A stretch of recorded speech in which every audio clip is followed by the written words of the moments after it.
இன்னைக்கு நம்ம இந்த ஒரு வீடியோவில் எதை பற்றி பார்க்க போறோம் அப்படின்னு பார்த்தீங்கன்னா, கூட்டுறவுத்துறையில வந்திருக்க தள்ளுபடியை குறித்த தகவல்களை இந்த ஒரு வீடியோவின் வாயிலாக முழுமையா பார்க்கலாம்.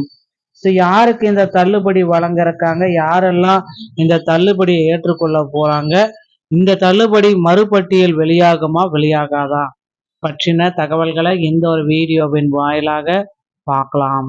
கூட்டுறவு வங்கிகள்ல விவசாயிகள் பெற்ற பயிர்கடன் தள்ளுபடி செய்வது குறித்து தமிழக அரசு வெளியிட்டுள்ள புதிய அறிவிப்புகளை இந்த வீடியோ உங்களுக்கு விளக்கும். தேர்தல் வாக்குறுதிகள் அளித்தபடி முழுமையான தள்ளுபடி வழங்கப்படவில்லை என்ற அதிருப்தியில் தற்பொழுது 75,000 ரூபாய் வரையிலான கடன்கள் முழுமையாக ரத்து செய்யப்படுவதை தெரிவிக்கப்பட்டுள்ளது. இந்த வரம்பிற்கு மேல் கடன் பெற்றுள்ள விவசாயிகளுக்கு பகுதியளவு மட்டுமே தள்ளுபடி கிடைப்பதால் அவர்கள் மீண்டும் போராட்டங்களில் ஈடுபட தொடங்கிட்டார்கள். மேலும் தகுதியுள்ள பயனாளிகள் தங்களின் பெயர் இந்த பட்டியலில் இடம்பெற்றுள்ளதா என்பதை தெரிந்து கொள்ள கூட்டுறவு வங்கிகளை அணுகுமாறு அறிவுறுத்தப்படுகிறார்கள். விவசாய கடன்களை தொடர்ந்து 5 சவரனுக்குட்பட்ட நகை கடன்கள் தள்ளுபடி குறித்து அறிவிப்பு விரைவில் வெளியாகலாம் என்ற எதிர்பார்ப்பும் எகிரி கொண்டிருக்கிறது. இந்த நடவடிக்கையின் மூலம் சுமார் 14 லட்சத்துக்கு அதிகமான விவசாயிகள் பயனடைவார்கள் என தெரிவிக்கப்படுகிறது. இதை பற்றின ஒரு முழுமையான தகவலை வீடியோல பார்க்கலாம். நீங்க நம்மளுடைய சேனல் முதல் முறையா பாக்குறீங்க அப்படின்னா மறக்காம ஒரு சப்ஸ்கிரைப் பெல்ல கிளிக் வச்சுக்கோங்க. சிறு மற்றும் குறு விவசாயிகளுக்கு 75,000 வரையிலான கடன்களுக்கு முழுமையா தள்ளுபடி. இதர விவசாயிகள் 75,000 ரூபாய்க்கு மேல கடன் வாங்கியிருந்தீங்கன்னா 35,000 ரூபாய் மட்டும்தான் தள்ளுபடி. முதற் பட்டியல் 50,000 இருந்துச்சு, இரண்டாம் பட்டியல் 75,000 ரூபாய் மாத்திருக்காங்க.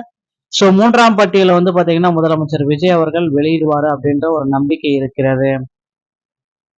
14.43 லட்சம் பயனடையும் மொத்த விவசாயிகளுடைய எண்ணிக்கை. கூட்டுறவு வங்கிகள் மற்றும் தொடக்க கூட்டுறவு வேளாண் வங்கிகளில் பெறப்பட்ட கடன்களுக்கு மட்டுமே இது பொருந்தும்.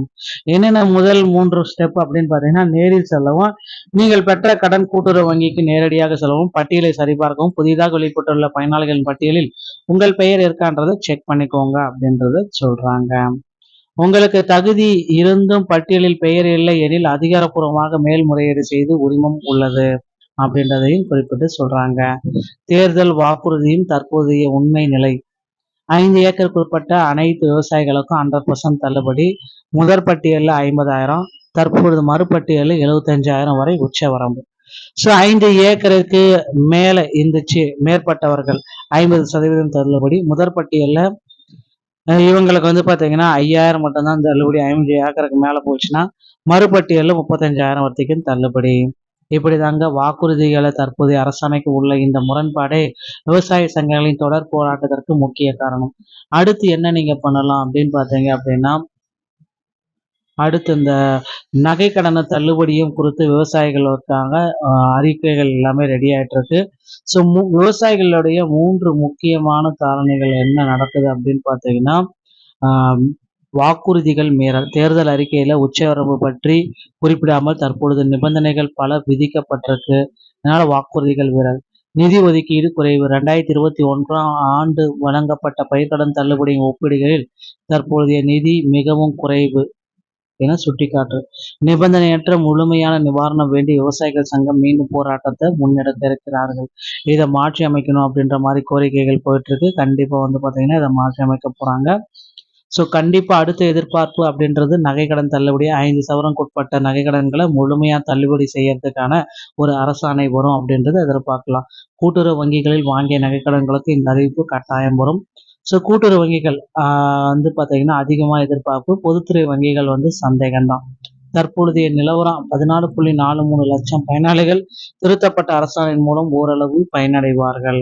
நிதி நெருக்கடியால் நிபந்தனைகளுக்கூடிய 75,000 35,000 அரசு செயல்படுத்தி வருகிறது. நிபந்தனையற்ற 100% தள்ளுபடியை வலியுறுத்தி புதிய அறிவிப்புகளாகவும் போராட்டத்துக்காகவும் காத்திருக்கிறார்கள். தொடர்ந்து போராட்டங்களையும் நடத்திட்டு வராங்க. முதல்வர் விஜய் அவர்கள் ஜூலை 15ஆம் தேதி முக்கிய முடிவு எடுப்பாரு அப்படின்றத எதிர்பார்க்கலாங்க. இந்த மாதிரி தகவல்களை நீங்க உடனுக்குடன் தர நீங்க உங்களுடைய சேனலோட இணைந்திருக்க. இது ஒரு நல்லதை கூட நாங்களை சந்திக்கிறேன். நன்றி, வணக்கம், தேங்க்யூ.